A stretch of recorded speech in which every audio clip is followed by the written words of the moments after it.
Petroleum जो इस वक्त प्रोडक्ट्स हैं उस पर हमने देखा है कि हुकूमत नए टैक्सेस आयद करना चाहती है, टैक्सेशन की मद में carbon levy, petroleum development levy में इजाफा। लेकिन अब जो इस वक्त सूरत हाल पैदा हो चुकी है दुनिया में, पेट्रोलियम प्राइसेस ऊपर जा रही हैं, तो ये टैक्स कलेक्शन कितनी मुतासिर हो सकती है इससे, और अगर कीमत बढ़ती है तो फिर एक महंगाई का नया तूफान पाकिस्तान में भी आ सकता है?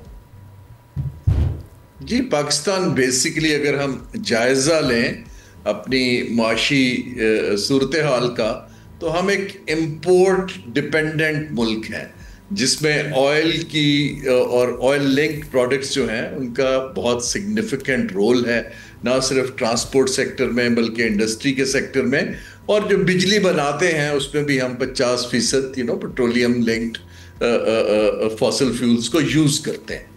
तो एनी चेंज जो ग्लोबली आती है उसके अंदर उसका तो बड़ा हमारा कॉस्ट ऑफ डूइंग बिजनेस के ऊपर इम्पैक्ट आता है, उसके हमारा डेली लाइफ्स पे आता है, इन्फ्लेशन पे आता है। तो अच्छी बात है कि वज़ीर आज़म ने एक कमेटी बनाई है, लेकिन मैं इन कमेटियों से ज़्यादा ज़रूरी ये है कि हमें जितनी तेज़ी से खित्ते की सूरत हाल और ग्लोबल जो इस वक्त रीपोजिशनिंग बदल रही है उसका इकोनॉमिक इम्पैक्ट के लिए हमें एक फुल टाइम गवर्नमेंट के और प्राइवेट सेक्टर मिलके थिंक टैंक को इसके ऊपर काम करना चाहिए।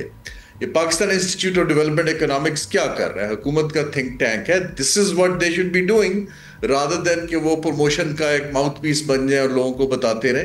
तो हमें तो इस वक्त इसको देखना है कि इससे हमारे ऊपर इम्पैक्ट क्या आएगा। हल वही है, हमें अपना तेल के ऊपर इन्हिसार कम करना है, दोनों में, बिजली बनाने में भी और ट्रांसपोर्ट सेक्टर में भी।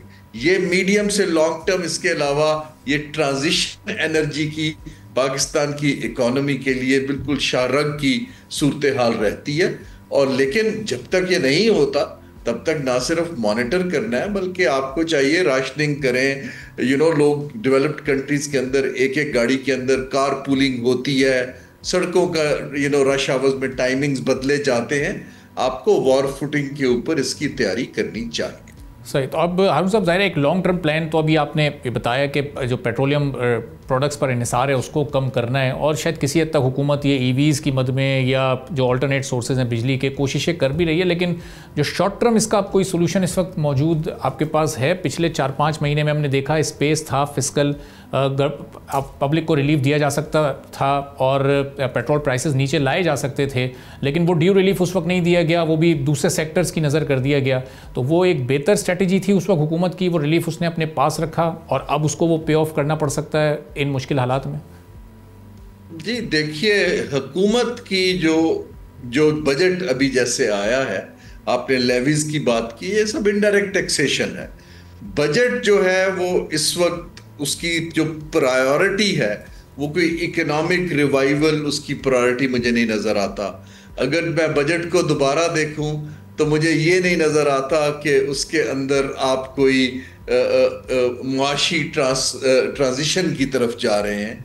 जैसे मैंने अर्ज किया कि मुझे बजट में दिखता कि हम इकोनॉमिक ट्रांजिशन की तरफ जा रहे हैं। हमने तेल की कीमतों को साइड पे रख के बिजली के ऑल्टरनेट सोर्सेज की तरफ इंसेंटिव्स दे दिए। बजट तो इस वक्त एक एक्सट्रैक्टिव डॉक्यूमेंट है जो अपनी बुक को बैलेंस कर रहा है कि हम अपने अखराजात को पूरा करें। मैं ये इसको बिल्कुल कोई उन पे तनकीद नहीं कर रहा, लेकिन this is what it is कि जी आपने कहां से पैसा पकड़ना है, और indirect taxation continues to be major जो उसका एक हिस्सा है। अब आपकी बात के ऊपर, क्योंकि ऑयल का हमारा ये एक परवर्स इंसेंटिव है कि जितना ऑयल इस्तेमाल होगा लेवीज के थ्रू, और अब अगर हम ₹1 कार्बन टैक्स लगा देते हैं या ₹1 हम डैम बनाने का टैक्स लगा देते हैं, तो हमारे पास एक इनफ्लो आना शुरू हो जाता है। लेकिन उसकी जो अदर साइड है, देखें ना, पॉलिसी चॉइसेस है। जो दूसरी साइड है कि अगर उसकी price, commodities prices, particularly oil prices अगर वो वेरी करती हैं, तो फिर आपके पास इकोनॉमिक रिवाइवल के चांसेस कहाँ जाते हैं? क्या आप कंपेटिटिव रहेंगे? अगर आप कंपेटिटिव नहीं रहेंगे तो आपका रुपया डिप्रिशिएट करेगा, आप एक्सपोर्ट नहीं कर पाएंगे, अभी भी कर रहा है, और हार्ड करेंसीज के अगेंस्ट। तो हमें, मेरे हिसाब से तो मीडियम टर्म व्यू ये लेना चाहिए कि हम एक सिमत लें और इस वक्त इकोनॉमी जो है वो इतनी ऊंची नहीं चल रही, जीडीपी ग्रोथ 2.5% के आसपास है, तेल की खपत भी कम है, उसमें कुछ इसको इस्लाहात करने के तरफ हम चले ताकि फ्यूचर शॉक से बचा जा सके। सब्सक्राइब करें और बेल दबाएं ताकि कोई खबर रह न जाए।